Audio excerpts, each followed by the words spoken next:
All right, good morning. It's Monday, October 1st. This is a continuation of the Tufton Borough Board of Selectmen meeting that, for which we had a prior non-public session. Let's begin with Pledge of Allegiance. I pledge allegiance to the flag of the United States of America and to the republic for which it stands, one nation, under God, indivisible, with liberty and justice for all.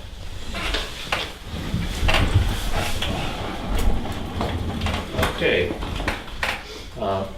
First item of business on the agenda is a public hearing for receipt of a donation from the Tufton Borough Firefighters Association for a Stryker Power Pro XT stretcher. Retail value $13,800.69. I declare the hearing open. Chief, would you like to speak to the that was donation? Yep, it was our 2017 major project towards the end of the year, and we never had the opportunity to have it accepted.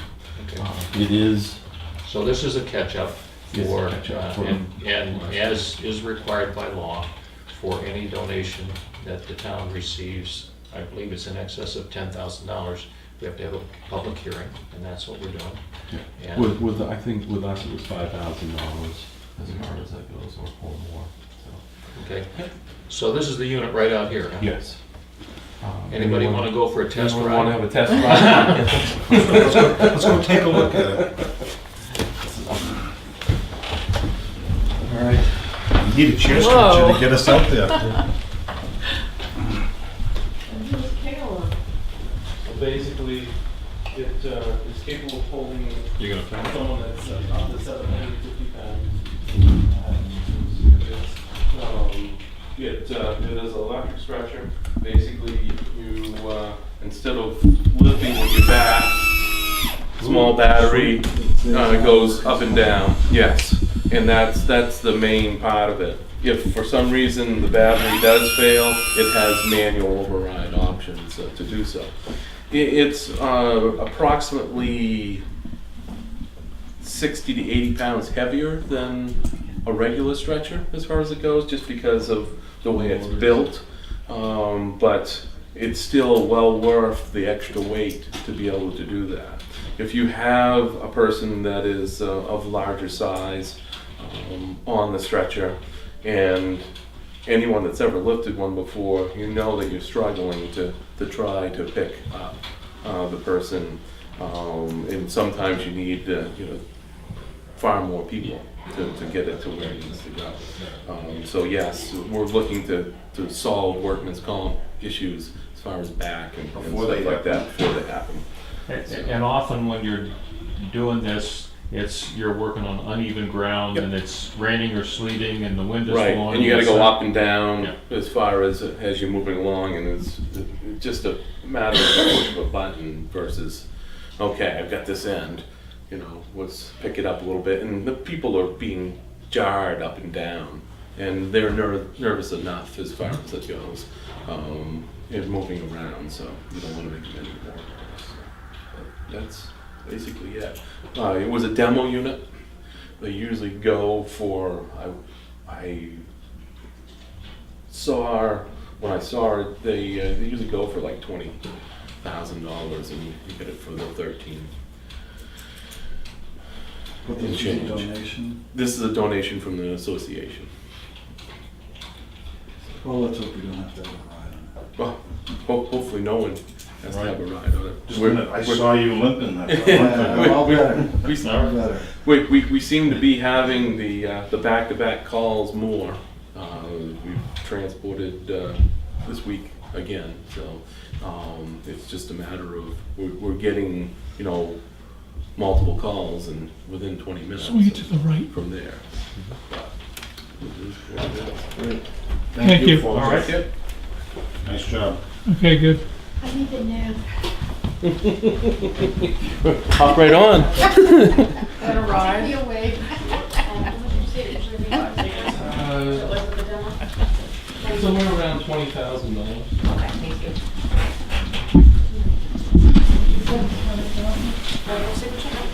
If you Well, got it's it, not one. not Yeah. in the demo. Okay, yeah, right now, that's one, please. Thank you. It was a demo though. It was $13,869. Okay, any public input? Outstanding. All right, I'll declare the public hearing closed. And I'll entertain a motion to accept the donation. So moved. I'll second. All those in favor? Aye. Opposed? Okay. Thank you very much, Chief, and extend our thanks to the Firefighters Association. They, every year, find meaningful ways to contribute items to fire and rescue that are helpful in terms of making the job safer and allowing you guys to do your work better. Thank you. All right, thanks, Chief. You, I've got one other small item that's all. oh, you do have, yeah, all right. Yes. All right, and that's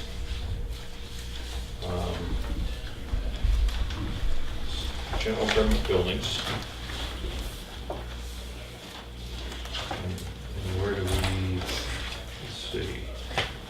So when we were discussing the government buildings, there was a question about $1,000, and you guys had ended up putting $1,000 back in Yes. the government building. As I went back and I compared the things, that $1,000 was for a 5-year internal sprinkler inspection, which is happening this year. Okay. And so it does not, in turn, need to be in the budget for next year because it won't happen again for another 5 years. Is that 4194-8410? 4194-08630. Okay. Yeah, I do, I had a copy here. So- All right. Sorry for giving you false information as far as, And you're, So we had increased it to 17,780 yeah, and, We're gonna go back to it. And- yeah, yeah, it can be 16,784. could it be 16,780? Yeah. I'm not gonna argue over $4. I mean, That makes it 27,000. One of the issues that I have when we do these individual line items, just down to the dollars and cents, is it applies an exactness or precision that there's no way that we're gonna know in advance. Exactly. And when you add $1.50 here and $3.27 someplace else, and you add the whole budget up, you know, you end up 27 cents. with odd numbers in there, so it makes sense to me that we would just bring it right to $27,000. All right, so I will entertain a motion then to adjust Central Fire Department maintenance to $16,780 Second? for a grand total on the Central Fire Station of $27,000. I'll second that motion. All right, any further discussion? would yes. All in favor? Aye. Opposed? All right, And you had asked if we might need to encumber money for the Melvin station. I may have to come back on that depending just on, need to do it before the end of the year, Yes. that's all, so. Yep. Yep, yeah, because we're scrambling. I had someone finally come in to tell us where we needed to make the cuts and stuff in the cement front area. And he's only gonna be around for another 3 weeks. mhm. So if we can't get that situated and everyone lined up, we might have to put it over to next year. Okay, And sooner or later, in a month or so, we're gonna be dealing with revenues as well as expenses, so we're gonna need You know how much? an update on the ambulance. Yep, we can do that. And Justin from Stewart's called this morning and said, I haven't forgot about you. as far as the different questions I had asked him. He's gonna try to get me that information today. Good. And then hopefully we'll hear from consortiums and get whatever in place so that Right. we can have information on the ambulance, so. Mhm. Awesome. I have nothing further. Thank you very much. Thank you, Chief. Have a quiet day. All right. So, now, next item is public input. Do we have any public input? This is different from the public input on the public hearing. There being none, move on to review and approval of minutes. First being the public session on September 24th.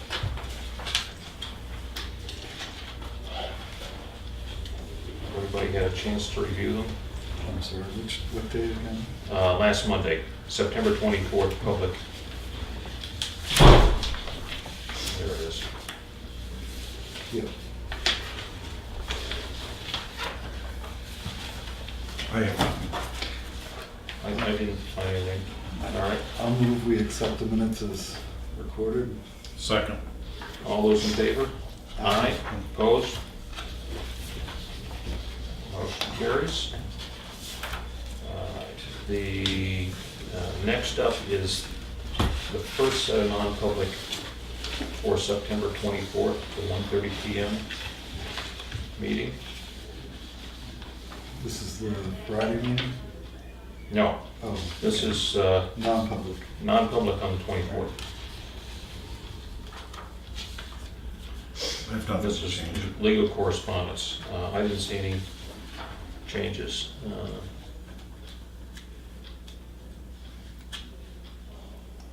Okay, I've got two sets of minutes for the 24th. Is this the This is the 1:30. 1:30? Yep, Yeah, I'm fine with that. okay. I'll move we accept them as Second. All in favor? presented. Aye.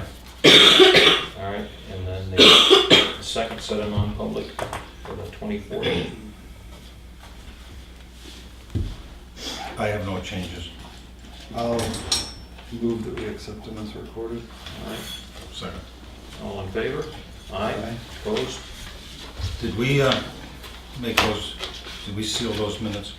We did. They're both sealed. This set here, is there any, in retrospect, is there anything in there that is of confidential nature? Well, I'm not sure it's confidential. I think it might affect the reputations of certain individuals. Okay. So end of the second paragraph is the only part of it that troubles me about opening it. Okay. Yeah, I'm just trying to be due diligent here. yeah. Right, and I think we, to revisit this, we probably need to check our non-public at some point in the near future, just to get rid of whatever we can. Exactly. Make that a work session, do you think? Yeah, although I don't want to work every Friday. Well, the thing, Selectmen well, would. right, but the thing is that we only have 2 selectmen's meetings scheduled for October. Really? Yes. How lovely. No, we don't. Do we have We have one. less? Do we have one? We have, no, we've got the 15th and we have the 24th, right? We have nothing next week, right? Is Or this 15th and We have- 22nd. The 1 and the 15, 22nd? 1 and the 15th, right? Or has it just not been put on the calendar? We're here on the 1st. Let me check real Yep. quick. It is today. And the 15th and the 22nd look like they're Mondays as well. I didn't have one scheduled for the 22nd. Yeah. Good. And there's none for the 29th, correct? Which I didn't is- have any which is the scheduled, fifth- right. Which is the 5th Monday, correct. So we have, again, I reiterate, we only have 2 scheduled selectmen's meetings. No. this month, right? 3. No, Today, the 15th and the 22nd. The 22nd, I think she's added. I can add if you'd like. I didn't have it on the original schedule. Okay. All right, Yeah. And we're gonna meet Friday, we are. so, Okay, so I'll add the 22nd. okay. All right. So that's done, that's done. Chief Thompson's done. Yep, so we got one more set of minutes, which is from our work session on Friday, Oh, 28th. goodness.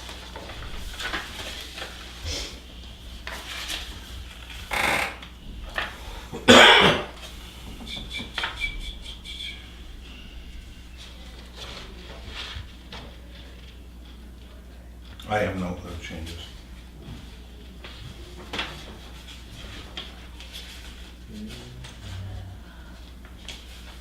Um,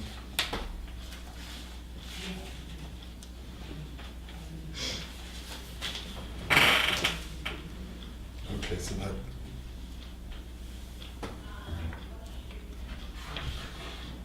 I'll move we accept them as written. Second. All in favor? Aye. Opposed? Hopefully Max Ledoux will read those minutes, but I don't imagine it will affect his blogging that we're gonna have a doubling of our police force and all the rest of it, 6 officers, et cetera, et cetera. I mean, I thought that was sort of ridiculous. I don't know where that issue comes from. Yeah. So maybe you can come and visit us someday. You're saying that's what he reported on his, Right, I had a copy of it somewhere here. But Yeah. we're looking to double the size of the police force, which if you bother to look at the work session on Friday, the video of that, because he it shows doesn't you- realize that one officer left. And then, I don't think he realizes anything personally. I mean, All right, well, let's move along. all right. Uh, I'll wait to beat him up when he gets here. Yeah, there you go.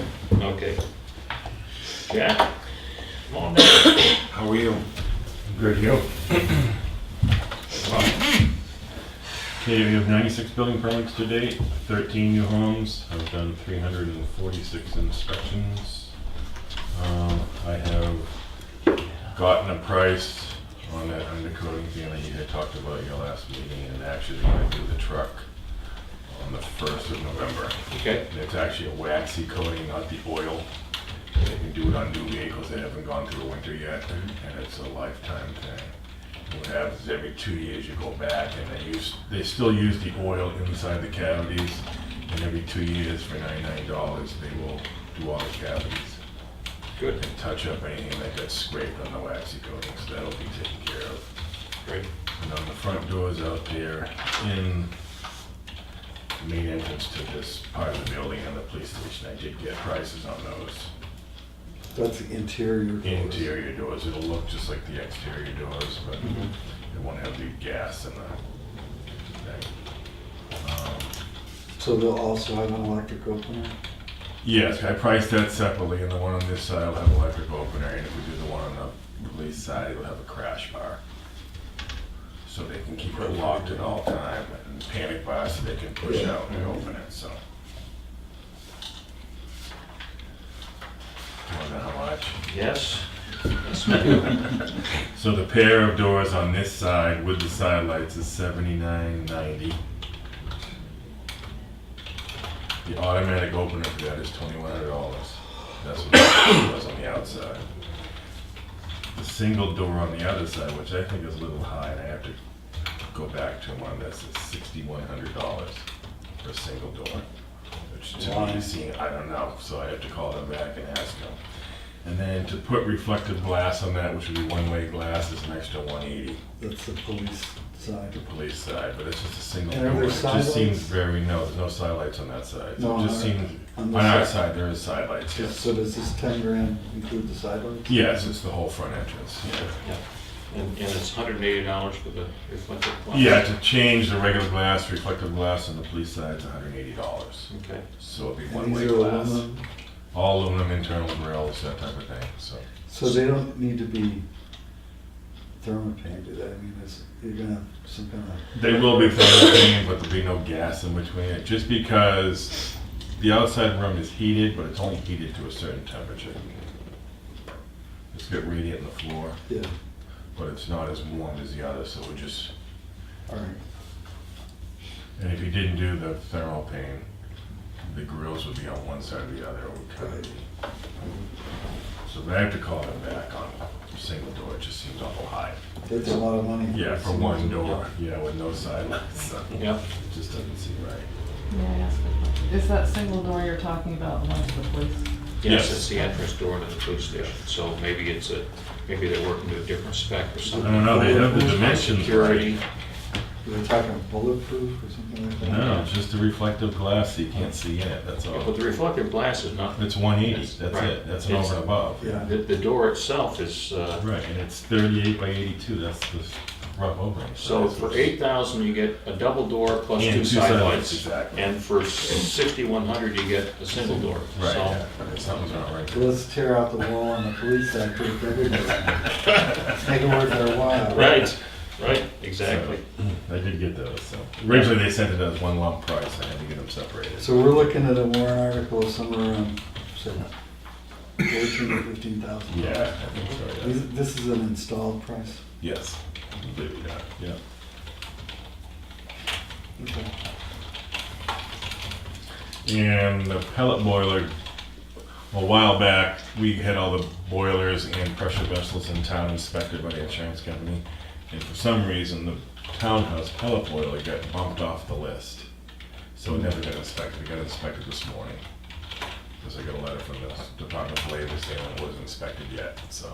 So it's something our fire department doesn't do? No, it's done by our insurance company biannually. So it's any pressure vessel, which is a boiler, and any compressor with a tank larger than 50 gallons. Huh. So the highway garage gets that done, Yeah. and the fire department gets It's two a- boilers plus a compressor. It's a commercial requirement. It's a right? commercial. Yeah, We have never boiler done- in the house, you're fine, but if it's in a commercial, Right. it needs to be inspected anyway. We've never done it over the years until Is this that is an our annual event? or is it- biannual. And it's a fee, the inspection's free, but the state charges $50 per certificate. And it was never done years ago because the insurance company never required it, but we had the Department of Labor here 6 years ago. She's asked where the inspections were. So they're being done now. Right. So after the deer in the headlights, it's like, oh, okay. Exactly. That's it. Thank you. Welcome. We shred all our inspections as soon as they're done. We have to All right, thank you, Jack. Yeah. use the file space. Clay, come on down. How are you, sir? Good. How's everybody? Is that a suntan you have? Yeah, a little bit.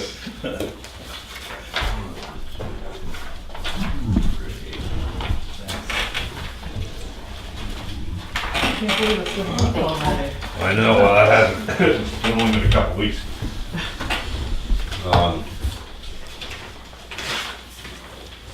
What was it here? The specific numbers, again, a lot of red because it's just the beginning of the month. And we don't have the waste management, you know, get that bill usually until around the 10th.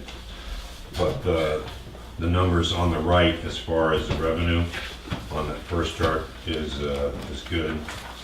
And I have an update on that a little bit. But we had 11 solid waste containers, 14 CD containers, 2 plastic containers. We had 2 shipments of scrap metal out. That was basically 16 tons total and $951 total. I just called this morning, and the check that they sent us was for both lines, 1, 2, 3, 4, 5, 6, 7, 8 lines, 5 and 8, the broke scrap pickup. So that 951 is total. So when you total up the numbers on the right at the bottom, the lead acid batteries is a yes. I don't have to check in on that yet. So we're sitting right around $65,500. We had 1 pallet of lead acid batteries moved, the Freon and propane pickup. I found an error in the NRA charge for the tire container swap out the month before. I called them up. They offered us the option of either taking money off the next thing or sending us a check, and I said, send us a check, so they did. Okay, perfect. Thanks. So we got $190 back on that. The cash revenues, like I say, through September are around 65.5.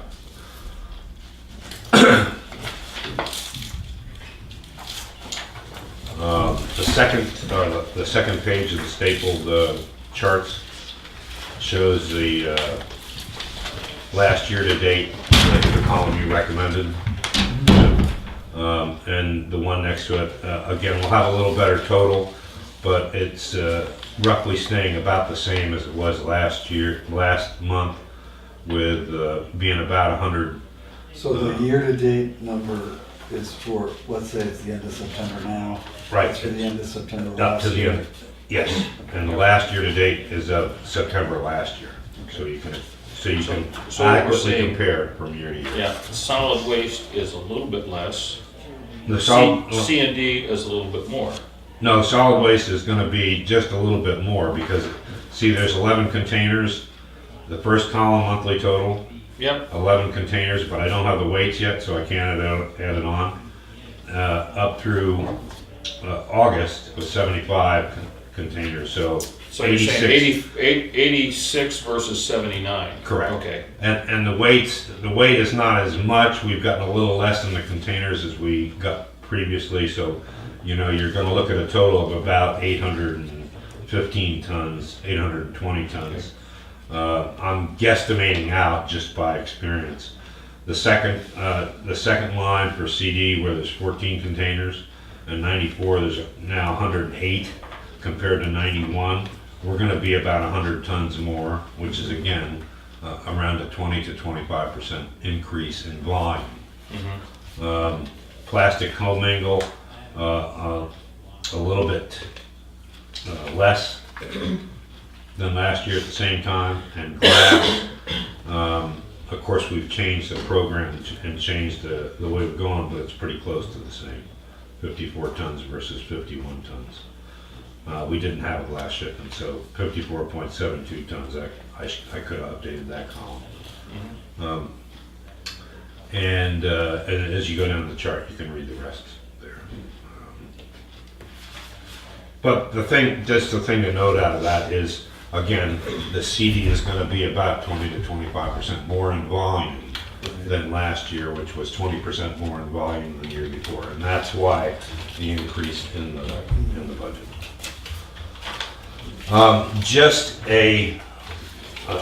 Before we get to the number 2 on the itinerary there, we started the test program of charging a little bit more for the trailers, and I'll have a better picture the next meeting, but after adding the numbers up now compared to what the bill should be for the waste, it looks like it's going to be pretty close to being pretty accurate.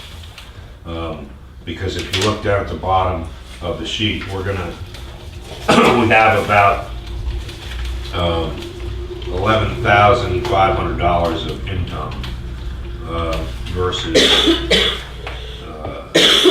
$11,500 of income minus the stuff that wasn't construction debris. So we're going to have about $9,000 or $10,000 worth of construction debris. where am I seeing that? Yeah. If you take the far right column on the first page, Yep, okay, and you add up 680, 190, 96, 62, and 85, it's going to be in the ballpark of 11.5. Okay, that's 11.5 of income that we've received at the station. Part of that income is what we receive in CD. Another part of that income is like income for lead acid batteries, income for scrap metal. So if you take the scrap metal and the lead acid batteries out, and the NRA overcharge out, you get down to about $9,500, $10,000. And we'll compare that to the bill that we have for CD for that same time period. Okay, and I think you're going to see we're going to be a lot closer okay. than we were before. Is your right now, you're working on about an $87,000 rate of travel for the year for revenue, so you're down quite a bit from the 100,000. But I Wow. notice a lot of it is the recyclables, but Yes, yeah, we need to pick up a little bit in that C and D correct, to make up for that. right. Okay, so and now back to the single sheet, number 2. Spectrum cable, just to give you an update, there are a couple messages that you should have. Have you seen our correspondence? It's in the green sheet there. Yeah, Okay, I didn't print the newest ones for them yet. okay. With the, okay. yeah. Basically, everything is done.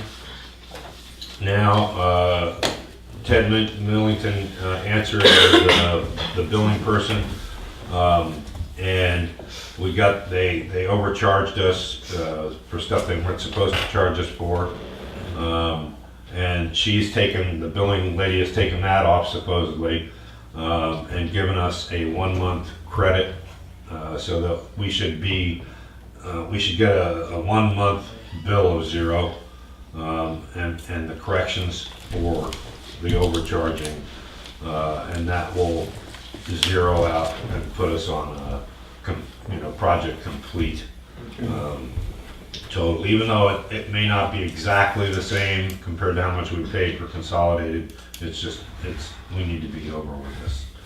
Finality. Yeah. This is something that they said was gonna be done in your meeting with me, January 2nd. Right, So I wanna compliment you for your patience. Right, yeah, so we got it, it's basically complete. There's one little glitch that I found out yesterday up there is now, when you call the phone, it doesn't ring there. So I've got to call them and get them to come back out and fix whatever it is, so. So people cannot call in right now? Well, if you, They can, but he's not gonna answer it. yeah, there's the little red light on the old phone, Mhm. the little message light will blink when somebody's calling in, but that's it. But no ringer. There's no ringer, Mhm. there's no sound, and on the other end of the phone, because I tried calling myself, you've reached Time Warner Cable, and the voicemail has not been set up yet. Oh, But it shouldn't go to voicemail, it should ring. right. So I'll call them and get them to come up and square that away. So that's basically complete. The budget line, I had, when we did the budget, I had another sheet in there about landfill monitoring, which we didn't discuss because there was a couple options in the price, because I thought the money that was in that line was a little bit too much. And I thought we had reduced it down, but we didn't, so we don't really need to revisit it. The specific line is uh,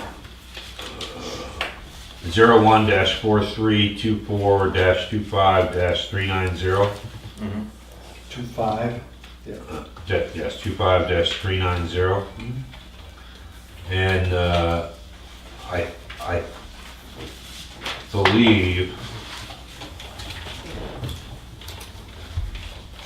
I believe what's in that line is 13,000 or 12 something, 12-3.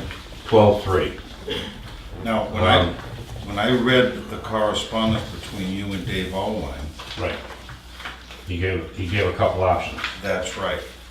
But he put a corollary in there that he hadn't verified it, or whatever the proper word is, with DES. Right. Has he followed up and got this in concrete? Not that I know of. Because I have no problem going with the lower figure, but if DES doesn't sign off on it, it's putting you in a tough spot, isn't it? Right. So I think we should leave it, and no actions required. Right now, we'll leave it at the 12.3. And I will check with him and see if he can get the other options, because the other options were you know, if DES will approve not doing that. And we're talking about $700 here? Because we were at 13,000 last year, Right. or this current year. On the next page, it says Look, 12,300 full scope or 8,735 that's reduced his, scope. that's Okay, so all it's lines estimate. We budgeted 13, Right. okay? So, the lowest, if we did, he's given 3 options in here. And the lowest was 87.35. But, So there may be a reduction when we go forward. there may be before December or So- January, so so I've gotta find what- out.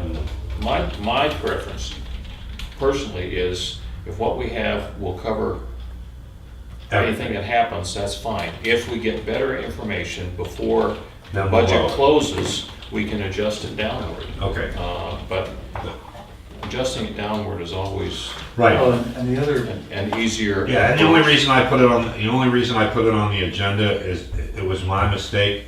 I thought we had reduced it. And then when I saw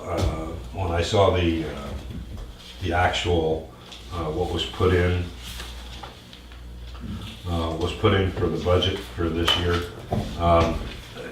we did reduce it. We stayed up to top. the other element here is that we've got that other issue that we've talked about. Right. This would be a good place to have a little extra money Yep. for the Great Meadow review and all of the Right, 'cause possible leakage, that sort of thing. right, because at least it's applicable, but at the same time, I don't want to be, if we can keep it separate from the Yes. transfer Right. station, I definitely want to keep it separate. So the way I think we should leave it is just, let me get in touch with All Line again and find out if we've gotten approval for, and I don't know that he's actually put in to reduce the inspections. But let me get back with him and we'll leave it as it is, unless we can justify it all. Do we want to look at other providers for this service? For the landfill monitoring itself, Yes.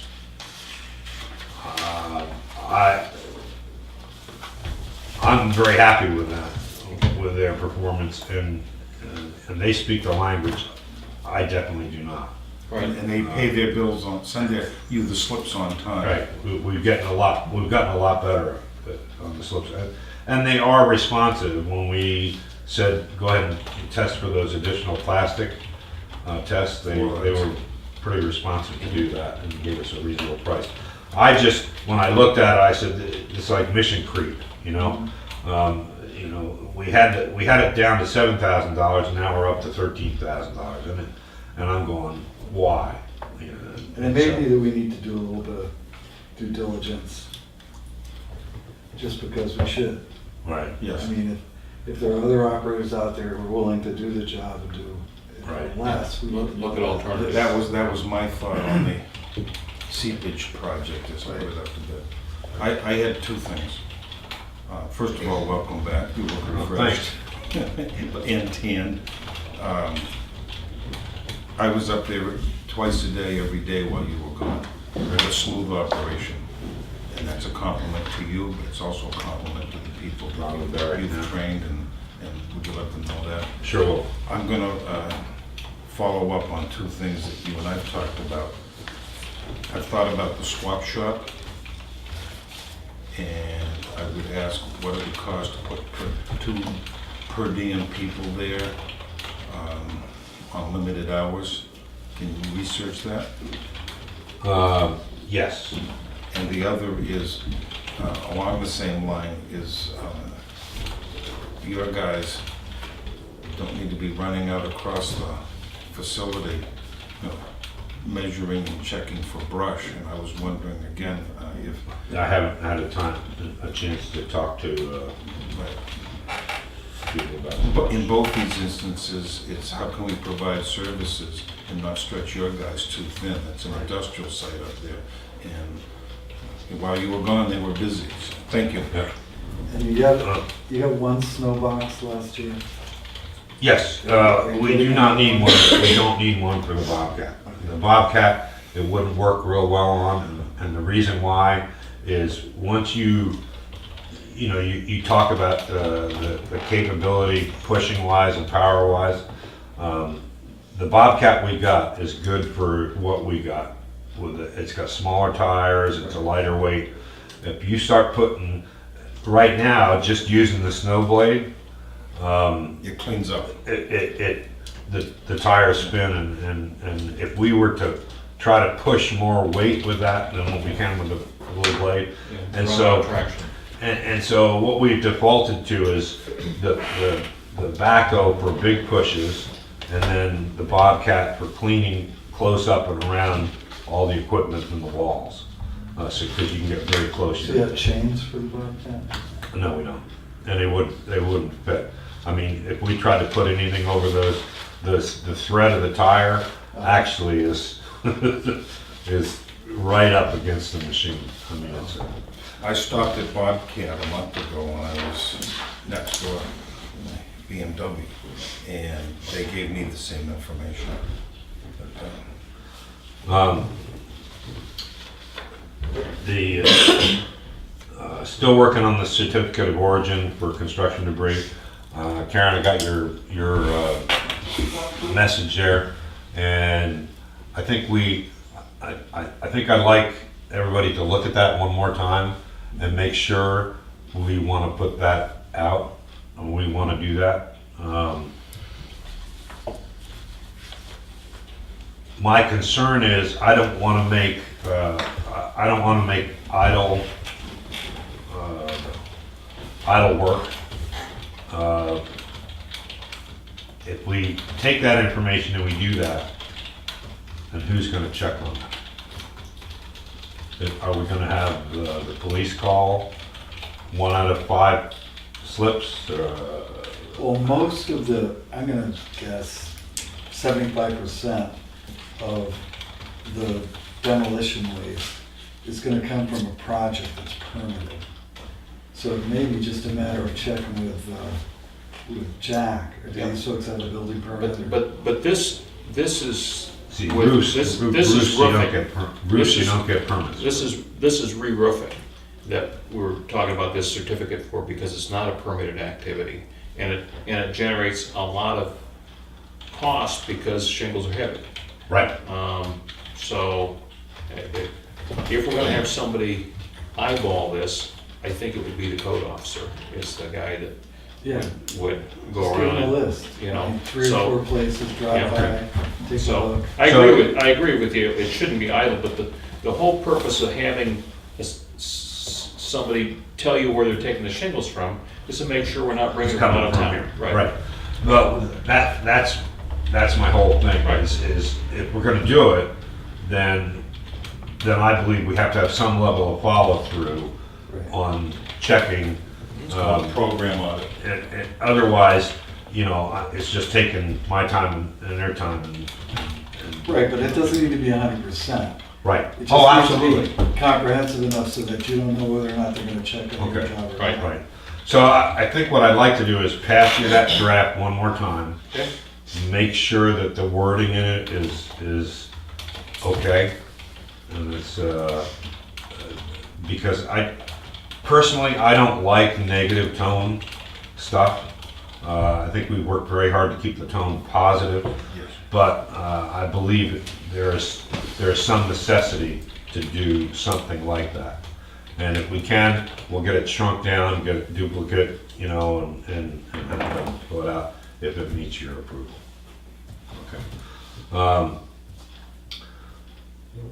Next is, that we talked in the last meeting about the amendment to change the date. That's all signed. It's all complete, the new contract, the amendment to the old contract, and the extension of the date. Those 3 things So this is to on January the 1st. plastic recyclables? Right. The cost of recyclables,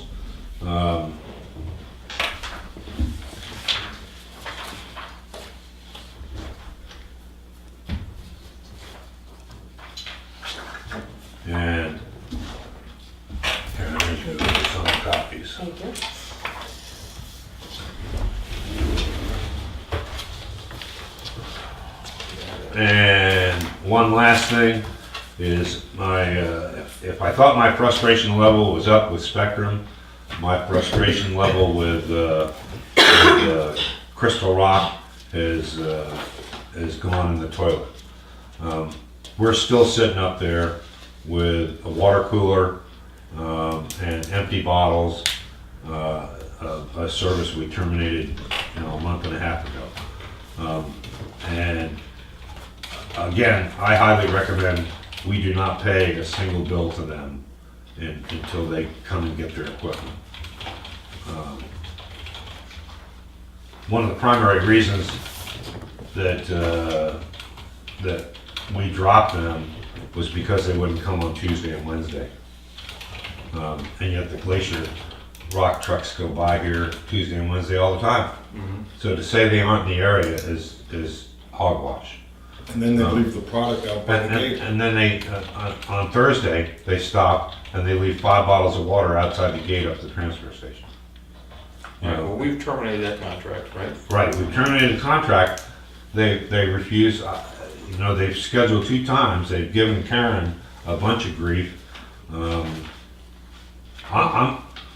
I'm ready to take their water cooler and put it up outside the gate and say, come and pick it up on your convenience, because we're done with it. We've asked numerous times to talk to managers and supposed to call us back and, Right. And they picked the one up from here. yeah, but we're open Monday through Friday, so Right. it's easy for them. I- They don't go that way supposedly on Tuesdays. Yeah, and right. I personally got tired of working for them. I'm not gonna come down here and pick up 5 bottles of water and lug them in my truck up to the transfer station and then carry them in and carry them. I don't work for Crystal Rock. I work for here. If they can't meet the simple schedule requirements, then as far as I'm concerned. But I just wanted to update you on that. Okay. I still recommend that you don't pay a cent to them for anything.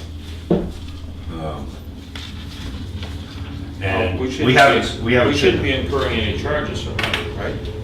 Well, that's right. We shouldn't. We should be getting refunds for our empty bottles, and it's not supposed to get any more charge for the machine, but until they pick it up, it's not gonna probably clear on their books, I would assume.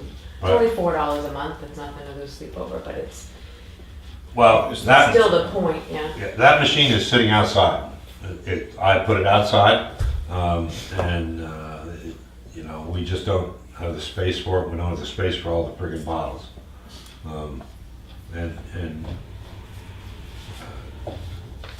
I just wanted to bring it up. Okay. It's been brought up. I've talked to them at least four times, and 0 zips.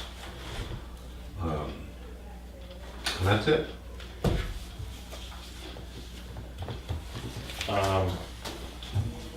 Recyclables. Okay? We are now paying more to get rid of our mixed recyclables than we are for solid waste, correct? No, mixed plastic. I'm sorry, mixed plastic. Correct. Yes, right, Yes, right. So, just slightly. right. Some of the plastics have value in them. Correct. We And don't have the volume to justify separating them out. Okay, so, and I'm guessing we don't have the space to store. Correct. For instance, If we had a horizontal baler, not a vertical baler. right, It would be easier to do that, and we could bale the jugs and make some money out of it. But without having a horizontal baler, it's not worth doing. It's too labor intensive, because the stuff does not, the first load that you dump into the baler will go down. The second load you put in the baler will go down, and as the plunger comes back up, the plastic comes back yeah, up. yeah, there's a lot of memory in it. Well, The two options. I haven't been involved with plastic recyclables for 10 years. Right. But historically, the materials that have value are PET, which is like soft drink, the clear, this kind of bottle. Right. That's always had value. and my guess is it still does. And Sure. and high-density polyethylene, which is the number 2, which is traditionally been detergent bottles and milk jugs. Right. Then there's been some varying levels of value in low-density polyethylene in the styrenics.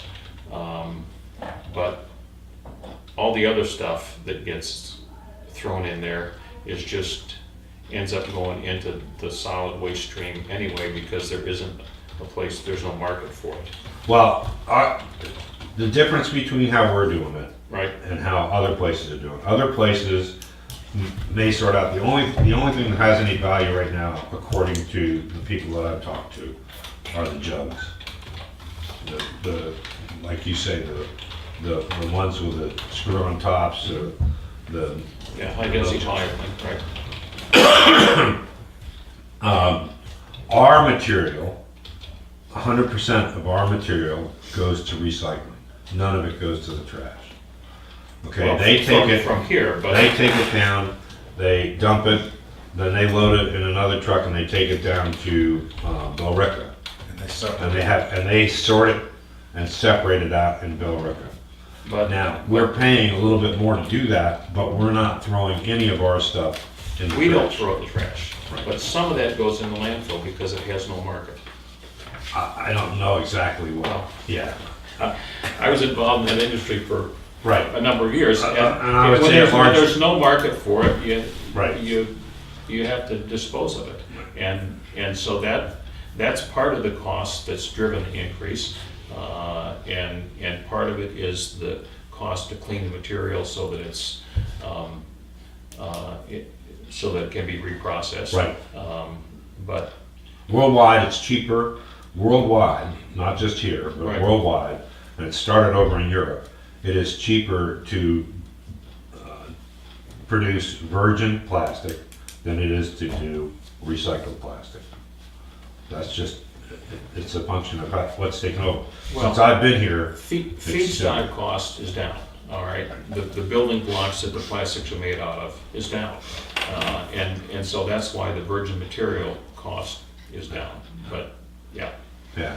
So the way I look at it is our option, without going through and changing the sort criteria here, our option is to either throw it in the waste stream or do what we're doing. So I don't know that we could do anything more productive than what we're doing right now without skyrocketing the labor costs.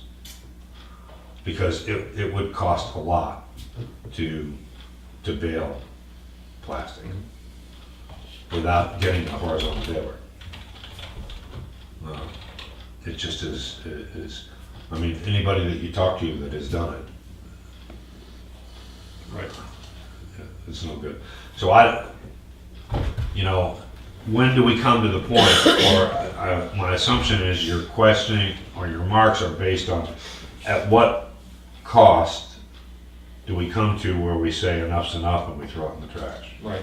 Is that what you're, Sure, absolutely. okay. That again would be a determination that we would have to make versus what's the right thing to do. It's very easy with paper because I can justify in my own mind that the cost of getting rid of the paper, throw it in the landfill because it's going to deteriorate quickly. It's going to go away. Plastic doesn't. So to me, it's a little more. In a proper landfill, paper doesn't deteriorate either. You know, you can, a properly constructed landfill, if you go in and mine it 50 years from now, you got paper in there. Yeah. Well, what you do with this trash is you encapsulate it, you entomb it so that it doesn't, so that the elements don't interact with it. Right. Because if they do and it breaks down, then it leaches stuff out and it goes into the Yeah. water table and that sort of thing. So, yeah. But So at some point, you throw the towel and say enough's enough. Right. If we're about at a parity, I'm persuaded that Right. We- We're at 125 a ton right now for plastic. You know, if it goes up to 180, 160 or 180 a ton, then I think we'd have to take a hard look at it. But you've done this with all the commodities. Because Franklin's thrown in the towel. I mean, they threw in the towel. They're not recycling anything, everything's going in the waste stream. The same month that they announced they're doing that, Guilford announced they're building a recycling center like we have, and they're gonna do it like we have. They used us as a model. And I was talking So- to a selectman in the town in New Hampshire. Everybody, Over the weekend, they've stopped single stream. right. Well, single stream is the major issue. It's a major problem, because of contamination. Right. And Well, they it sold, stopped in this community because the broken glass couldn't be separated economically. they sold a bill of goods for an easy way of doing things. Right. And it's gonna hurt, and it's gonna hurt for a while, because it's gonna be a long time before they figure out a fix to that. And my belief is the only way you're gonna fix that is to go back to source sorting. Right. And have, you have to have less than 0.005% contamination. Well, and there again, in paper, at least traditionally, the paper that has value is newsprint. Newspaper. Newsprint is the paper that has value. All the other stuff that gets in there, that people throw in because it's a convenience, Right. just adds cost and reduces value of the Exactly. paper. Exactly, So, because the mills won't take it, because they, or they have to alter the way they process the paper to accommodate it, or they have to do a sort going in, all stuff that adds cost. Right. And no value. Right, and you heard Pete up at the La Chapelle, our account manager, Right. up at the meeting say that people for single stream recyclables are paying up to $120, $140, $180 a ton to get rid of their recyclables.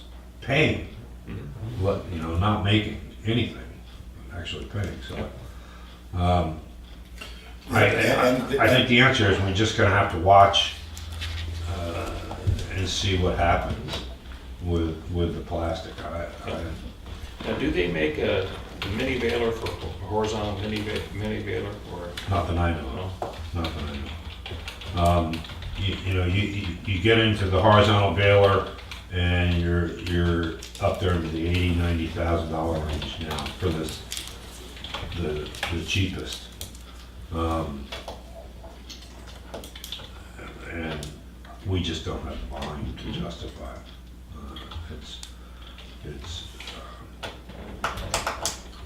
I'd love to have it. I'd love to have it, but that, again, would necessitate a difference in the way we collect stuff, and it would take a modification to our facility. Because we have to have an area where we could scoop up with the Bobcat in a bucket, a different type of material, and then be able to dump it in the vertical hopper. Right. Yeah, so. Again, it would take some modification. Same thing when we talk about weight scales, There's, the weight scale itself is a black and white issue. It's a smart thing to do. But when you start getting into the nitty gritty of the design of the facility and what you have to go through, And the manning of the scale. both labor costs and control of the customer, you very rapidly figure out that the control of that issue can be lost in a heartbeat. And then you spend more time being a cop than you do, trying to track people down. Well, every change that's taken place since you've been there, you've done a white paper. A perfect example is when you move Barry into a full-time employee. Right. The costs of that you weighed, and within 2 years, the program is paid for itself. Yeah. So, you're skilled at developing a white paper, no matter what these issues are. Well, as long, yeah, we are going to be victim, like Chip said about the revenue, we are going to be a victim of, declining revenues when the prices of certain things go down. If the prices of aluminum cans go up, you know, we're gonna be the recipient. Right. And so you can't chase, you know, you have to stay steady and stay on course. And luckily, whoever was here before me and the boards decided to do it the way we're doing it. And we just made minor modifications to that and made it better. So, and hopefully we'll stay that way and not fall victim to the single stream crowd.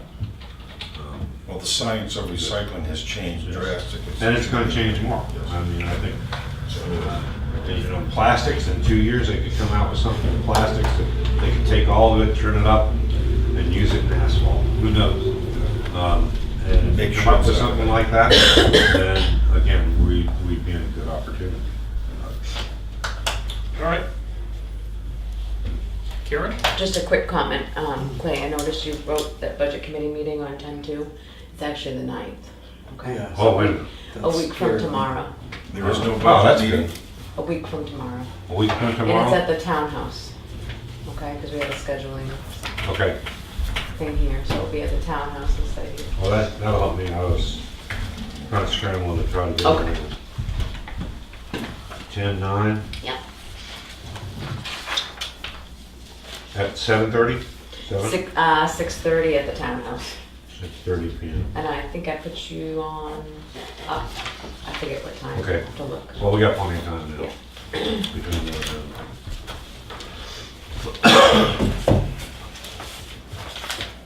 Thank you for your efforts. Okay. Thanks, Clay. Thanks, Clay. All right, so let's go to the signature file.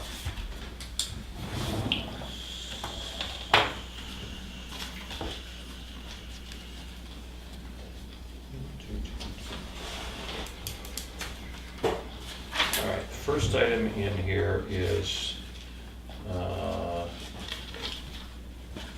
renewal of our health insurance plan with the same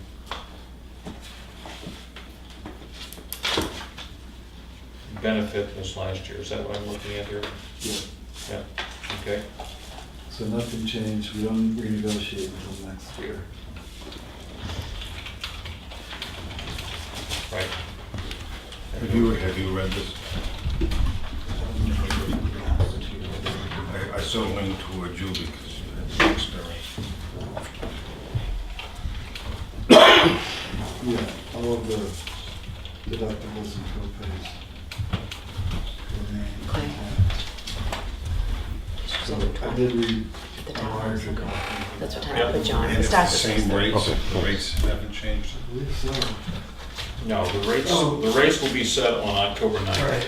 So I'm sorry. we'll know the rates for our Right. next meeting. We should. Yeah, But we're locked in for, Right. hopefully the rates will only, right. All right, so I need a motion. I'll move that the Just sign chair, this. do we all sign? No, just I'll move that the chair sign that. I second it. all those in favor? Aye. Aye. Opposed?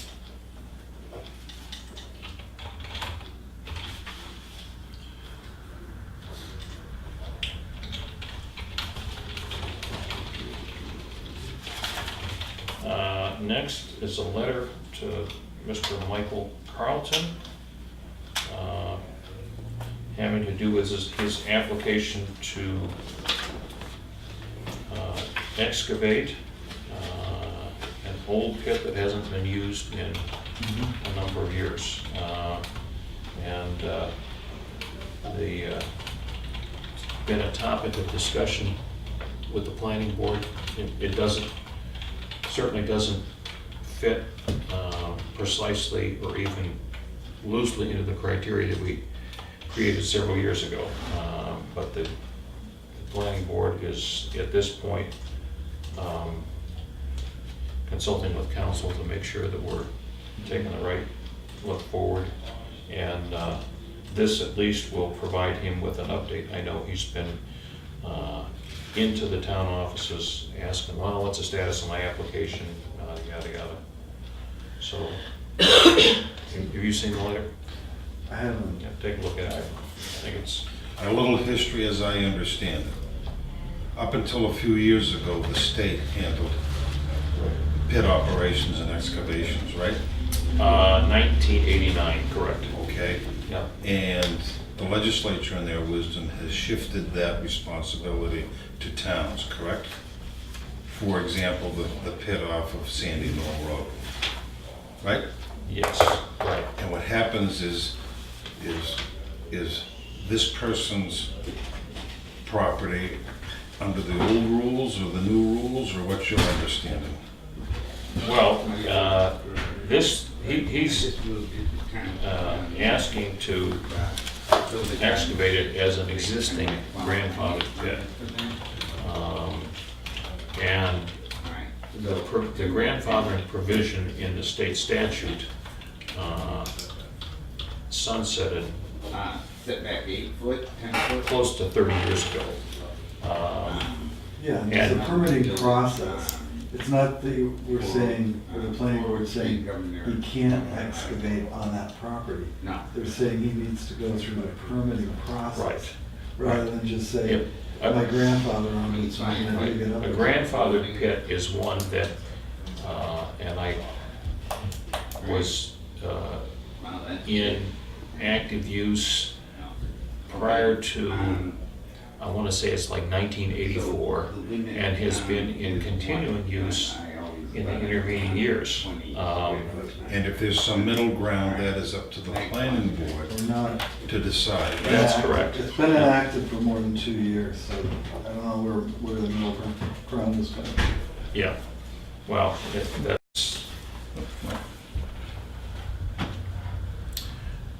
and we've worked with Barry Pink and Langer, the Yeah. state gravel tax guru, and She speaks well. She has helped us to find a way to be as compliant as we can with the statute. The real issue with an excavation is, if you don't have an excavation that's ongoing, you're gonna start an excavation, now you have to do all kinds of survey work and mitigation plan, and the cost of entry basically to get into the gravel business is significant for a pit that has historically been used particularly for small amounts of gravel. It's like, well, that doesn't make sense. I'm gonna put, let's say, $20,000 into the pit, and I'm gonna get a few $100s worth of revenue a year out. So what the town did is create, within our regulations, a way to deal with some of these ongoing pits that had been active over the years, but hadn't complied in 1991 with the new RSA at that time. So now we have somebody who has not been actively working this pit for a number of years that wants to get incorporated under that same umbrella. And that's the sticking point. Counter to that notion that, over-regulating and over fees, et cetera, if a particular gravel deposit isn't gonna generate enough money to pay for the permits, and it shouldn't be a gravel, don't dig it up, or use it for your personal use. But if you've got, for instance, 50,000 yards of gravel under the ground, you're talking about at least $500,000 worth of revenue. If it costs you $10,000 to get $500,000, not a bad deal. Right. So I think we have to balance our approach between letting everybody do whatever they want to making sure that at the end of the day, after whoever's got the gravel permits dug up 50 acres of land and stripped of the vegetation, we have some method in place to at least start the process of having it come back to life. Yep, right, And that's all exactly. we're asking for. Yep. And the gravel tax is so de minimis as to not even be a factor. I mean, it's pennies. Yes. Yep. So it's not as if that particular industry is overtaxed, or for that matter, overregulated. Yep. All right. Let's move on to Selectmen's update. You wanna go first? What have I done? We met on Friday. Yep, we did. We have a budget meeting coming up. I did something. Move on to Lloyd. I can remember I did something. On Wednesday, I have a CIP meeting, and the chairman asked me to bring in writing what the selectmen support.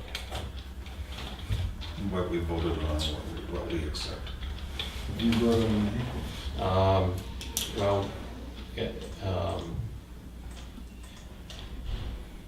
and by that, my understanding is we're talking about projects that the selectmen are bringing forward to the CIP, right? So, Karen, you have submitted updated projects for, They're actually in the green correspondence folder, they should be all together, I think it'll help reference. okay. One thing we haven't submitted and we ought to talk about and submit today is the GIS mapping. And I know we don't have a final price, but I think we need to get a placeholder in there Okay, he's for coming. conversion of the mapping. Okay, He's coming to meet the with us. 15th. If you want, I'll wait until you get to that in correspondence. It's up to you. No, I think we can deal with that now.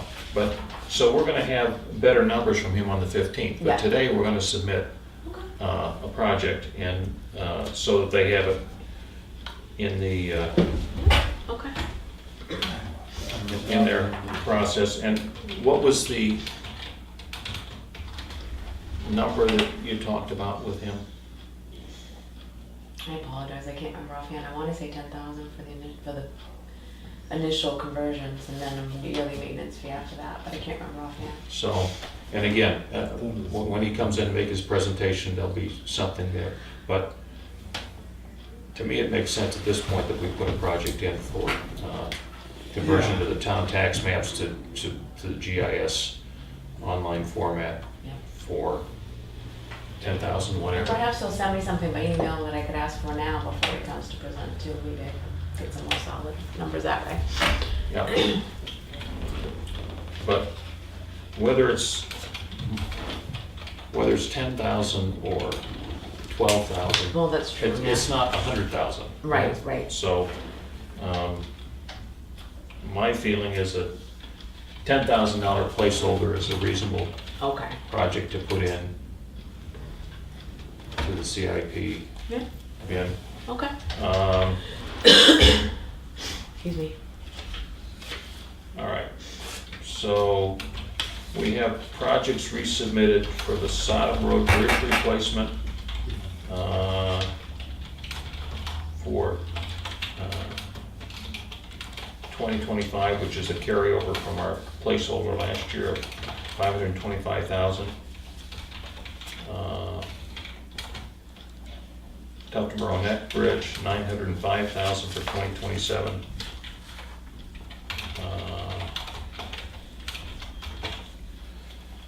Road reconstruction for $50,000 for the coming year. I noticed Jim put one in too, so you might wanna He talk put about in, that. he put in a paving, right? Is that what it was? Okay, I know Yeah. that his is in Well, there. it may include the 50,000 of road reconstruction. Okay, yeah, I'll have to look, I'm not sure. Union Wharf reconstruction with an estimate, which was the previous estimate of 75,000.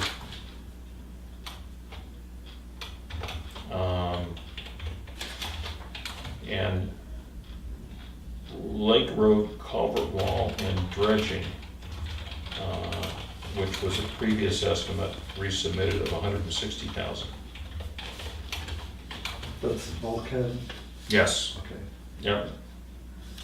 So I think there's a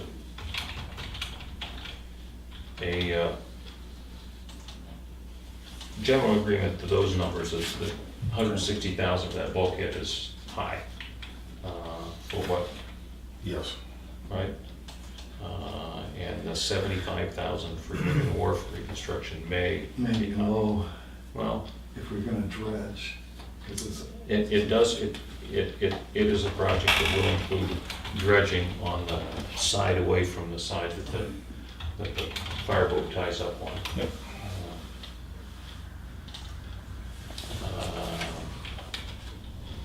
In terms of the bridge replacements, those are out years, but in terms of the current year's campaign, do we have anything else that we're looking to bring forward? well, Well, we got we're talking about the doors for the right, doors, it's, I think, the vestibule. Chief of Police is gonna bring a cruiser forward. Right, but that's his submission, Okay, so not ours. right? I understand where the chairman has come from. I asked him the question, does the board want to share an opinion on something like a new cruiser or the library? And we've talked about what we do and whatnot. His point was that, they'll make their recommendations to us, and that'll be part of our process Okay, as so we this put is the budget in our together. discussion with the CIP at this point. Right. We're not talking about that. Well, what I do is, I've always felt there's value in CIP going through their process and making their recommendations. I'm We comfortable all with want to it. be on the same page at the end of the day, but if this is, the selectmen lay all their cards on the table and CIP looks down and picks them up and says, okay, these are the ones we're gonna go with, then it undercuts the process. absolutely. Right. Yes. Again, I ask these questions because I want to represent fairly what the They don't board have a wants. seat at the table when it comes to the budget. They don't, no, So- all they're doing is making recommendations They can to us recommend, and to the and if we budget. decide not to do something that they want us to do, they can give us the reasons why we should do it. Exactly. There's another item there about the grant for generators. Jack has some information on it. And that's the one that the fire chief's working on. Yeah, okay. So but that's not a submission from us, right? That's from emergency management. I'm not sure where it comes from, but there are some tentative figures. Mhm. And if I'm asked about it, I'll tell them. I mean, I suppose we could review the CIP. What I was expecting was that CIP would present us with, okay, these are the things that should be done this year, Right. based on our scheduling. I mean, I don't know when the computers get replaced, they hopefully have some aging process. That was my next question. Yeah. Can I switch to computers? Sure. I'd like to have the fire chief, police chief, and anyone else who wants to be here, and Tom. We have struggled with computer and software network, especially with the police department. And I'd like to have both of those guys in a work session to say, what do we need? I want government to work efficiently. The last couple of years, we've replaced this and replaced that, and we got Tom to come aboard. I want to go to phase 2 of that project. I'm not sure what phase 2 is. I mean, Well, obviously, we're gonna, We've assembled We have a an replacement inventory, schedule. Yeah, right? yeah. And replaced a number of computers, and I think Tom's made some recommendations for replacements of others that, And we've heard So- resistance from the chief, he's not gonna go for full integration. So what do you do there? okay, I mean, I'm in agreement that we need to have some sort of purchasing, that's Strategy. why I'm bringing it up. all right. so, And then I have a third item. all right, yeah. And this is general. I understand the road agent couldn't be here today and is scheduled for the 15th of October. And, wow, I'm surprised.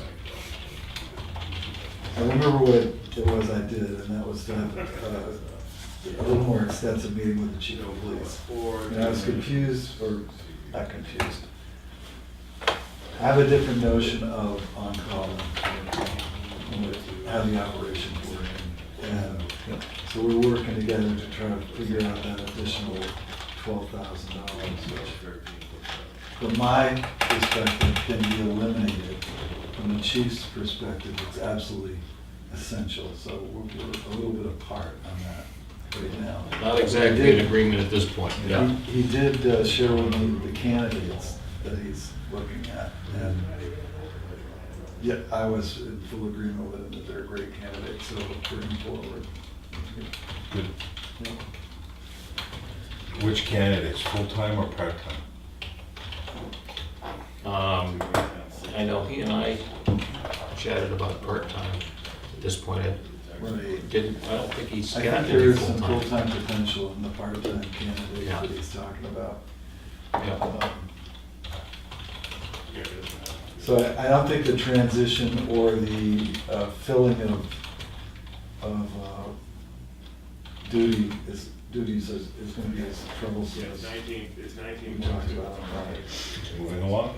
Yeah. Well, I am concerned with respect to the road agent's budget that we started working on the, was it the 8th of September? Okay. That we're gonna take our next bite at that on the 15th.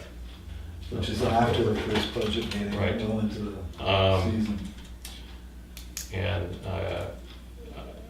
my thought is that to extend our work session this coming Friday and meet with the road agent to deal with his budget might be a way What do to, we have on Friday? we have a Job interview. job interview, and then we have a meeting with the town attorney. So that shouldn't take long. Shouldn't take long, and Yeah. it's also, for a big piece like that, beneficial to just deal with that, like we did with Chief Shigori on Friday, without other Signature file. business. So, It's a matter of focus. you know, Single task. yeah, I can certainly suggest that to him. I know we had trouble getting the various quotes and things, but I can see Well, if we can try to get everything. Bring in as much as we he's have, got. we have a couple of different things. Lloyd's asked for quotes for a bunch of other stuff. That's not related to his budget directly. Some of them are, but we can make some provision estimating in there. The main thing we need to do, and on Friday, is to deal with the budget. Other road agent issues are appropriate to deal with. We're still operating on this year's budget too, which We is are. a little troublesome. Yep. So I think we Yeah, gotta these look at there that. was budget ones that he was trying to get the numbers. So, yeah, Okay. if we're in agreement, let's see if we can get him to come in on Friday. And, because the road budget is a big chunk Yeah. of the money that we Yeah. spend every year. And the earlier we get the big chunks dealt with and passed along, and the budget committee can look at them and begin to digest them and get their arms around it, the better. We're always gonna have stuff that needs adjustment down the road, but starting earlier in the process rather than later is a better strategy, I believe. So, So you're looking to have him come in Friday and try to get him on the night's agenda as well with the budget committee? Okay. So, It just, okay, just planning. well, really? whether the budget I don't know that committee, we need to have it well, on the night. Yeah, it's gonna well, be. when the budget committee deals with them is up to the budget Okay. committee as far as I'm concerned. Yeah. We But- need to present our budget to the budget committee. Right, and they can decide They can decide. when they want to deal with. Yes. Right. I understand, okay, yeah. Because they're not we're kind gonna of- look at every budget on the night. Right. Exactly, we have fire had a couple, 2 or 3, and then transfer station has their 2, so Right. it's, So- it's pretty, that'll be eliminated. Uh, Okay. In my view, when the budget committee looks at and has appointments with department heads, that's the chairman of the budget committee's call, not this board's call. Okay, sounds So, good. you know, if he wants to wait till December 21st to talk to anybody, that's his call, not mine. Well, I had a member of the budget committee say to me, you know why we had a budget committee after the meeting we had with the chief of police? We did such a good job. Well, I thought it came together nicely. and that's terrific, and one thing that I will reemphasize in terms of my view as it relates to budgets that we send to the budget committee is if they are at odds with the budget that's presented and they want to change it, that it's their budget that goes to the voters, not the selectmen's budget. And we have had some years in recent memory where the budget committee didn't like the budget and they sent it back to the selectmen and said, we want you to change the budget. Yeah. And It's not our job. no, Well, well, actually, we present our recommendation. The budget committee is the one that presents a budget to be voted on by the town. So, Right. I mean, if they want to have an extended conversation with us, that's great, but, and if a department head is at odds with where we set a budget, then they ought to make their case to the budget committee, and the budget committee ought to act accordingly. You know, we ended up short on winter maintenance money this year, primarily because of where the winter ended up. But, you know, the budget committee ultimately presented that budget to the voters. So we all share in where we got. Under Selectmen's update, I had another question, status of the master plan. We are still waiting for the final draft version of, and I don't remember what chapter it is, out of LRPC. Is there anything the board can do to I would say, facilitate that? I would say. And I have no agenda here, Right. I'm trying to be No. vigilant. Yep, nope. I do like your comments that it needs to be done correctly, not Yep. rushed, so. Yep. Okay. Thank you, Mr. Chairman. Yep. So, a couple of things that I'll touch on. I went to the Health Trust Health Summit here, whenever it was, week before last. And I thought it was a well-presented day of information on the program. A number of features in their total program that are designed to help try and control costs, including opportunities for the covered employee to look for alternate providers of services that can save expense, and they end up with a check rebate back to them for part of that money. Alternate providers for some ongoing services that tend to be extremely costly. I mean, things like dialysis and those kinds of things. In any healthcare program, it's the chronic and the long-term care things that tend to really jack up the costs. And I thought it was a well-presented series of programs. They hit hard on wellness programs within the various member communities, and to the extent that they encourage the community having somebody that steps up as a wellness coordinator to basically make encourage wellness activities by employees and that sort of thing. So I thought it was I mean, the bottom line is healthcare costs continue to go up, and these folks are looking at ways to take the most costly things and provide and get the services at a more reasonable cost. So They are setting the insurance rates for next year on October 9th, so we should have them before our next regular meeting. We'll see how successful cost containment is.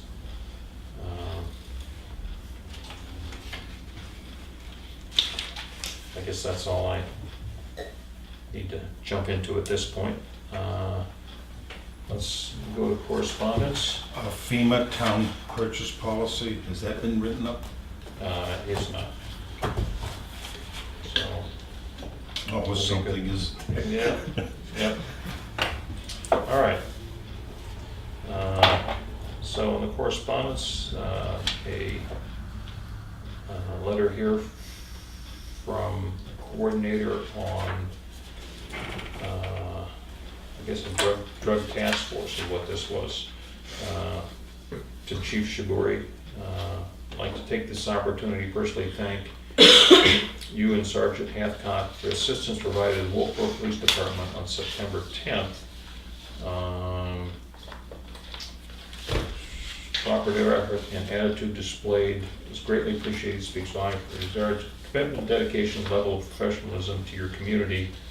And again, this was, he doesn't say in the email, but my understanding is it was a drug task force related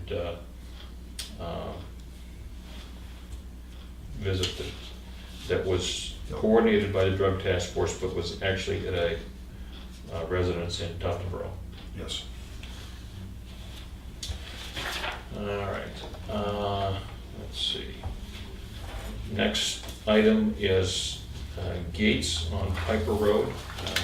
And we had a request to gate it some time back, and the type of gate that I was picturing is something similar to what we use at the transfer station. Was, you know, did I send you a picture of that, Karen? No. A farway. So, Mr. Chairman, I have update. Yes. Gate's all up. What? The gate has been installed for over a week. How's it look? Excellent, very safe. Clips in the middle. I've seen people who want to go bird watching, undo it, drive down. So it's not locked, it's just. No. Nope. No, and it cannot be locked. And extremely visible. Okay. It's surrounded with styrofoam. Says no dumping. Oh, so All right. they did it already? Yep. Who's, Alright. who installed it? The homeowner or the landowner. Property owner, Yeah. I guess. Oh, All right, okay. I thought it was still pending our decision. I thought so too. So, Yeah, I until. think it's, as a matter of fact, I think it's even safer than the other two that are on Line Pond Road. yeah. All right. Well, So much for our authority. well, And it meets the letter and the spirit of the law. except it wasn't approved. And I wasn't involved in it, putting it up, I just take that as a No, shortcut. thank you. And saw it. Yeah. All right. It's off our bucket list. But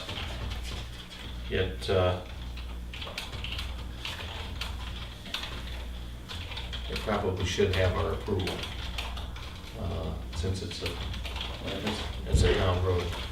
Well, let's put it on our agenda. So, I mean, I hmm? think- Do you agree or disagree? No, I agree that we should have an action on it. We Right. haven't acted on it, so.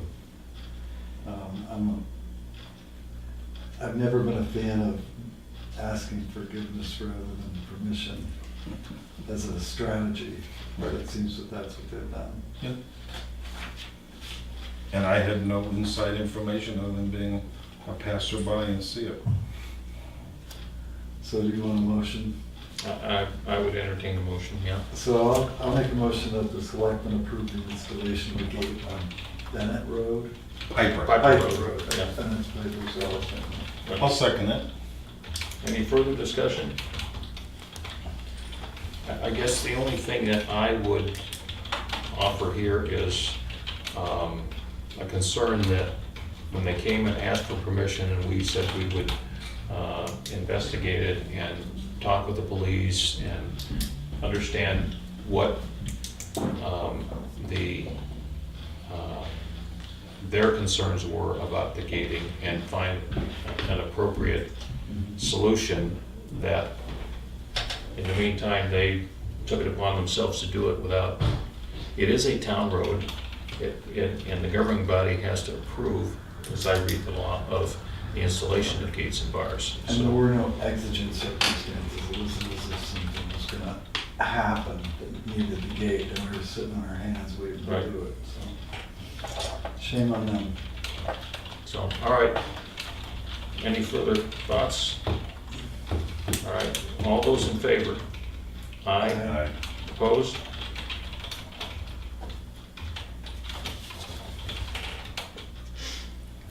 All right. So next we have the correspondence on ICS overview. ICS is Incident Command Response, Incident Command System. This is for selectmen, town managers, elected officials, and it's being held in Berlin on November 10th. If anybody is interested in attending. I'm going to be out of town that day. I've already taken the course, Oh, The course.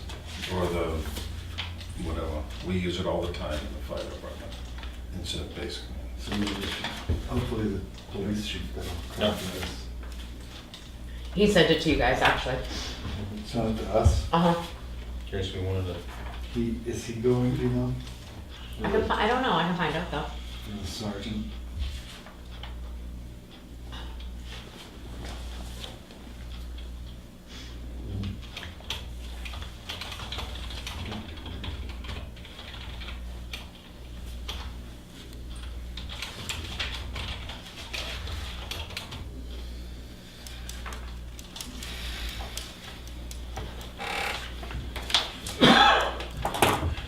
Next is a letter from the Nick to the Hurlburt Charitable Trust.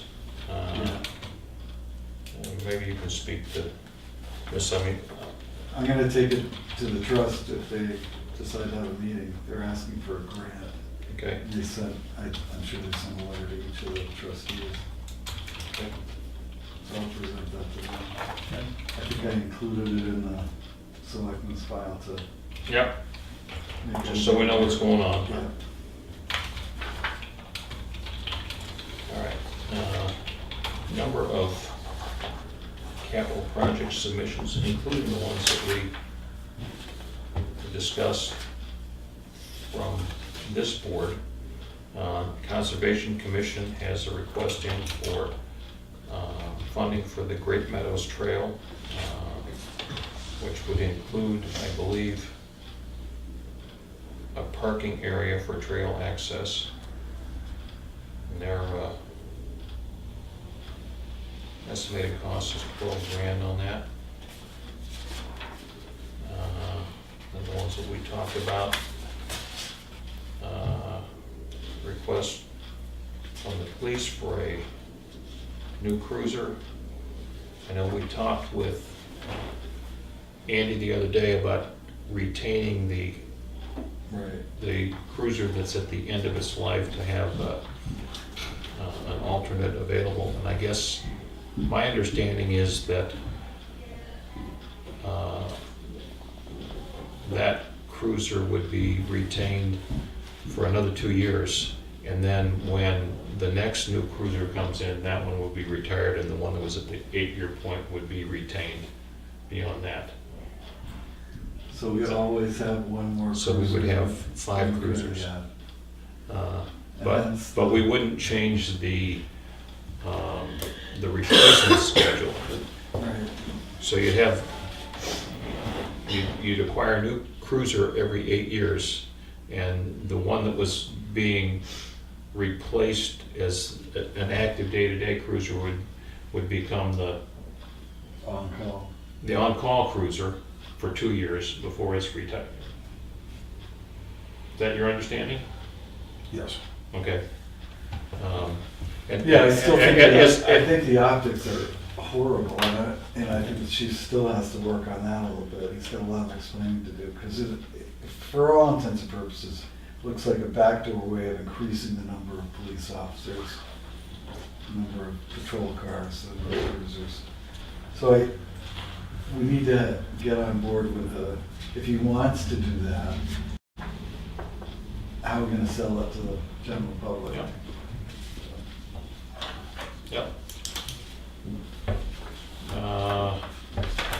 A request, a submission from the police for an addition of $50,000 to the police facility capital reserve fund for 2019. A new project for the police department for a trailer-mounted message sign that includes, I think it includes radar functionality as well, $19,000.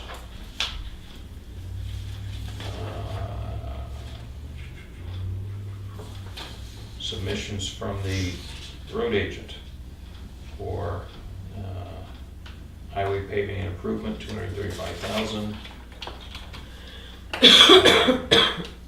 Heating system for the highway garage, estimated cost of $15,000, which is a carryover from the previous projection. Replacement 6-wheel dump truck at a cost of $176,000 and change, which was a carryover from last year and is projected in here, again, having to do with grant funding for within 5 years. Now, we know there's some information that's operating with respect to the current condition of the existing 6-wheel dump truck that suggests early replacement is going to be needed.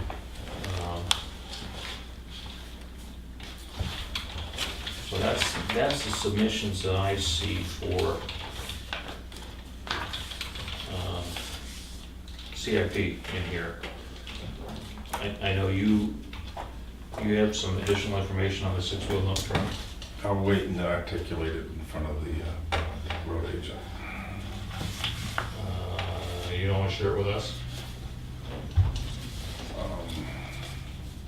I don't want to backstab my road agent. I'm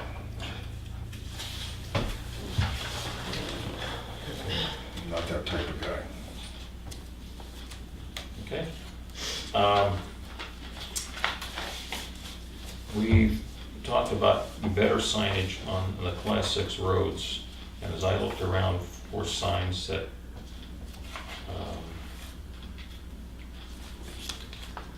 seemed to say it, well, this is one that I thought got the point across.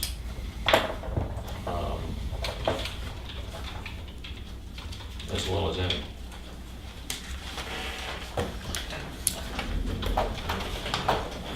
I'm thinking of 5 or 6 instances, including the 2 buses that destroyed the road coming in the back way through Terrace Pines. I'm thinking of the trailer truck that I found and I told you about on Willand Road. These individuals read GPS. And I don't know, I know we can't fix stupid, but I'm wondering at the bottom, is GPS incorrect or something like that? But,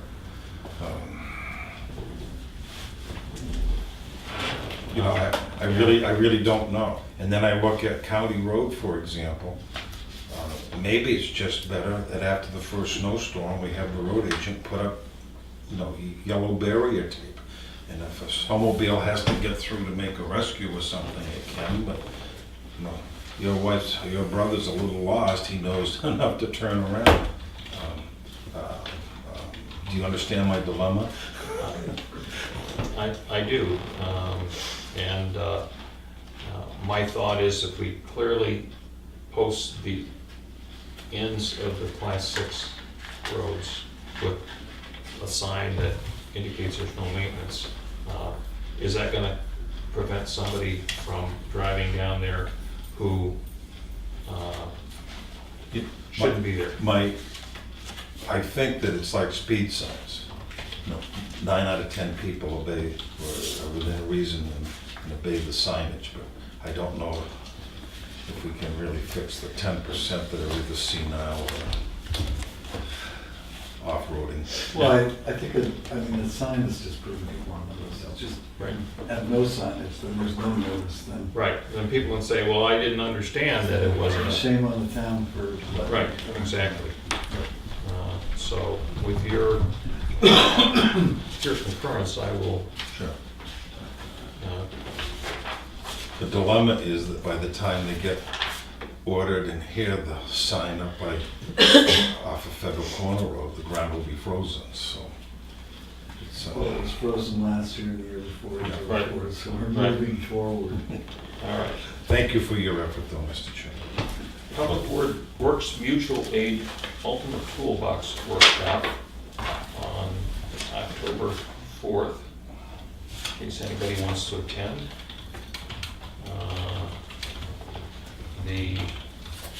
There's a capital planning conference for municipal officials at someplace down in Massachusetts, sponsored by UMass Boston. November 30th in Stowe, Massachusetts. And I think that's the one Jill wanted to know if anybody was going.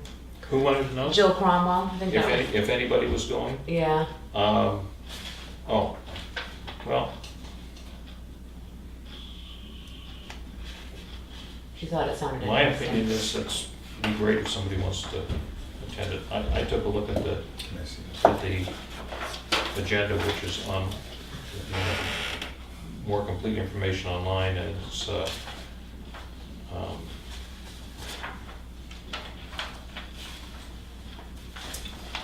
I'm sure there's some benefit there, but the idea that came across to me is it's more targeted toward larger communities, with huge, complicated programs. Not to say that somebody from here wouldn't get some benefit from it. Notice here about the diesel vehicle replacement grant program. I did get an email, I think it was last week, and I don't want to do that. we're in the process of reapplying, see if we can get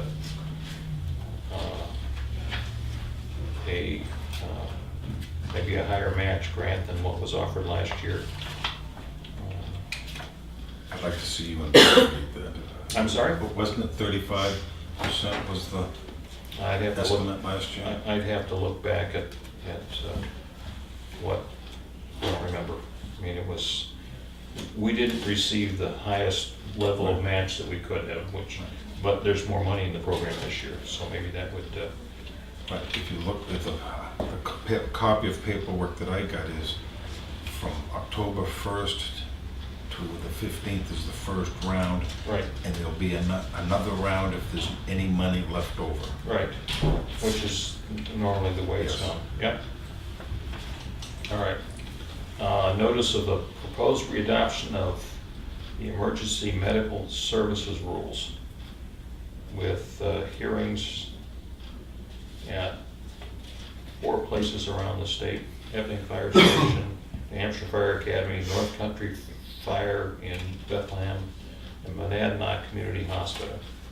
Anybody wants to attend the rulemaking hearing?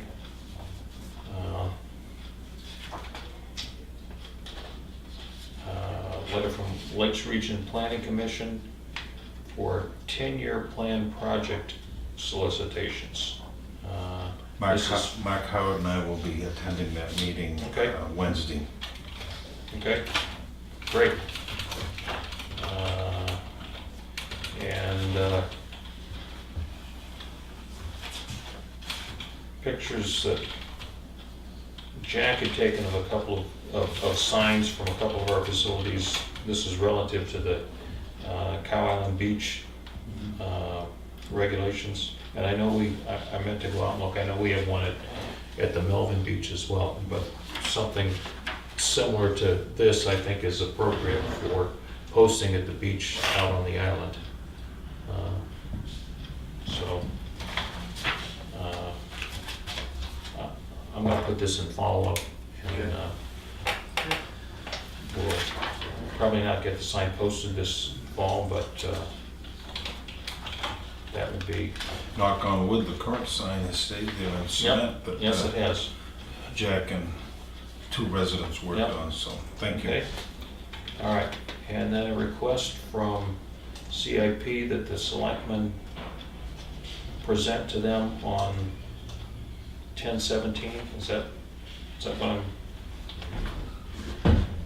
Yeah, it does seem like, to your preference, it seemed like she might have changed it, right?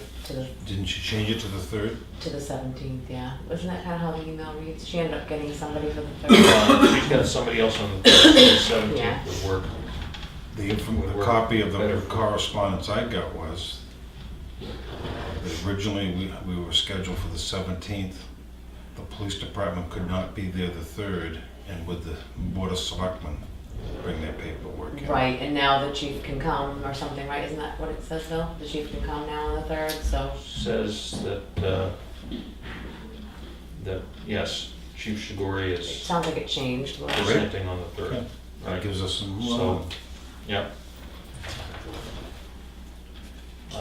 Copy of the Supreme Court decision on the Marist Brothers versus Town of Effingham suit. I didn't read the whole thing, but when I looked at the back,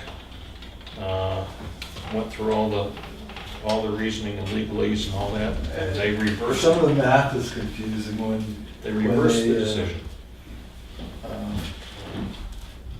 The CFO of the Marist Brothers Corporation, they said they charge, or they get Marist a deal on their property insurance for $50,000. And so that's one of the benefits that being in a larger organization and why the money has to go that way. But then about a page later, it talks about the Marist Corporation or whatever having to pay the $75,000 deductible when the roofs got destroyed during a snowstorm. I'm thinking, you pay $50,000 for insurance and you have a $75,000 deductible. Why don't you just self-insure? Yeah. That's how much insurance value did you get out of that? Nothing. At any rate, it was reversed. Yeah. I don't think it answers all the questions for all the camps, but that's how it will continue. Yeah. It applies to the ones that aren't independently just within Tufton Borough. That we do have some camps that their mother organization is more global than just Tufton Borough. Yeah, but, well, you got American Youth, they're not just in Tufton Right. Borough, you have the YMCA of Boston, Yes. they're not in Tufton Borough. YMCA Manchester. Yeah, yep. Well, it's another slight refinement. And the final item of action correspondence we have here was, we had a resident on Mirror Lake that had expressed some concerns about the boat ramp. And we'd asked if he wanted to come and meet with us, and he responded back that he's not able to make this morning's meeting, but he did want to elaborate on his concerns and make some recommendations. And the concern, I'm not going to read it line by line, but what I recall is his concern was primarily as it related to parking at the ramp and access and impingement on access, that vehicles parked there created, particularly on the day when he went and tried to bring his boat out of the lake for the winter. And he had a hard time getting back down in the ramp. And he recommends that we consider putting a time limit on utilization of the ramp in order to not have somebody homestead there. And specifically, feels that a 30-minute time limit, posted 30-minute time limit would be appropriate. And I don't know about your thoughts on this, or yours. Karen, could you give me a copy of the warrant at your convenience? And I'd like to go take a look again at that, while it's in use. He was the guy that sent me an email, and I submitted the whether it's no relation.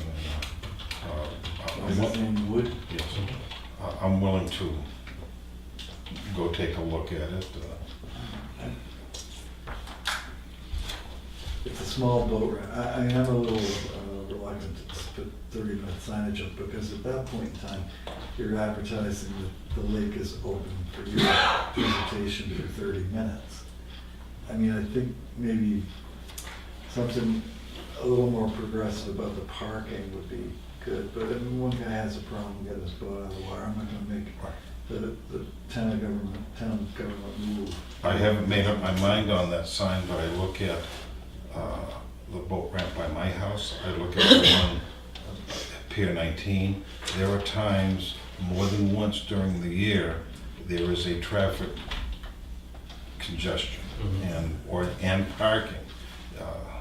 It's because those are the choke points of putting boats. Yeah. Well, and whether, I guess whether putting a sign with a time limit on it is an answer, or some other activity. As I understand this, his particular issue was that vehicles were parked such that being able to use the ramp to safely back into the lake and pull out and with his boat on board was a problem. And he has pictures? Yeah, it's got a picture here.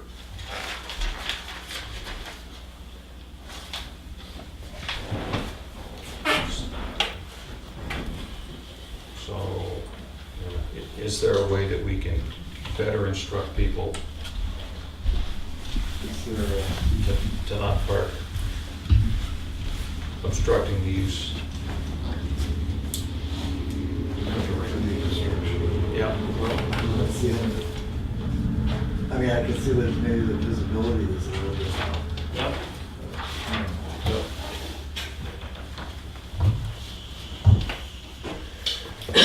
Is that all correspondence? Because I want to go back if I could. Yep. I forgot to bring up under capital improvement, Sawyer Road paving. Remember, we had citizens come in and talk to us about that? Yep, we did. And we talked about putting that in the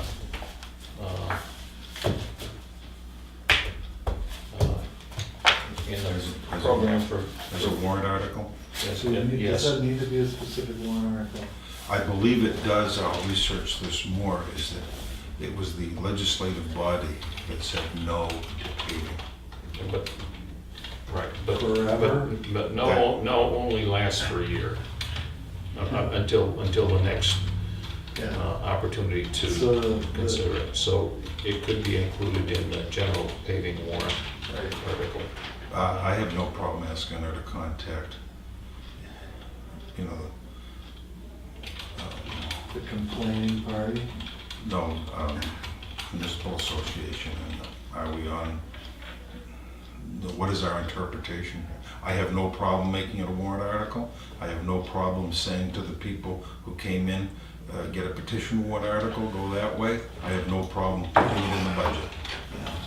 I think rather avoid petition warrant articles, and we should be able to make up our mind Mhm. how we're Yes. gonna approach it. Yep. I don't remember. The advantage of making it a separate article from the regular paving thing is there's gonna be a discrete cost associated with this, in addition to what we normally do, wherever we settle out for a regular paving, and by making it a separate article, then we can deal with it that way. Unless the thought is that if we separate it out as its own individual article, that the Long Knives may come out and vote it down just because it was voted down. I think I'd be more concerned about, I'll save most of my diatribe for the next time we meet with them, but is make it a separate warrant article and then you come up short where you get the money to finish it. You know, if it's in the paving budget, then it's all part of the program. So if one road gets shortened, like you did on Durgan Road, what they're doing on Brown Road, where you plug the paving into the amount of money that they're charging for paving this year. So I would be concerned about making a separate warrant article and then coming up short and not being able to finish it and then revisit the budget next year. So that would, but I think we need to, as was that Brian, the municipal association, and make choices. Right. Yeah. I have an open mind, I'm flexible. Yeah. Thank you. But we did talk about that, yeah. Yes, I forgot to bring that up. Yep. All right. Do we have any other business for this morning? I think we're done. Public comment? Who? You have a question? Public comment? You have we had that at the beginning, but do you have something you want to bring up? Public input, sure, I have my time recapping. Just quickly, Sawyer Road, we're talking about the 800 feet of dirt road. That's Yes. fine. Friday, we're having 2 non-publics, and then expect a road agent. You got a For a time work session, yeah. on that? Not yet. Okay, wait to be seen? We'll figure it Probably out. 9:30ish or something. Yeah. Okay. On Lloyd's, about computers, about consolidation, which is a good idea. I would like you people to really take a look at the services that we're receiving from these companies to maximize what we're getting, or what we're using. And I'm gonna use Andy as a reference.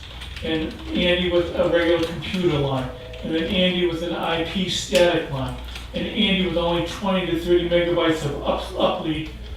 And my problem with all that is, here's the police, we got the fire, we got the transfer station. How come I don't understand why it has to be so separate and extra cost, especially when we're encrypting everything today. It's already being encrypted, you need special equipment for it. Why can't we combine all those services as far as the costs are concerned?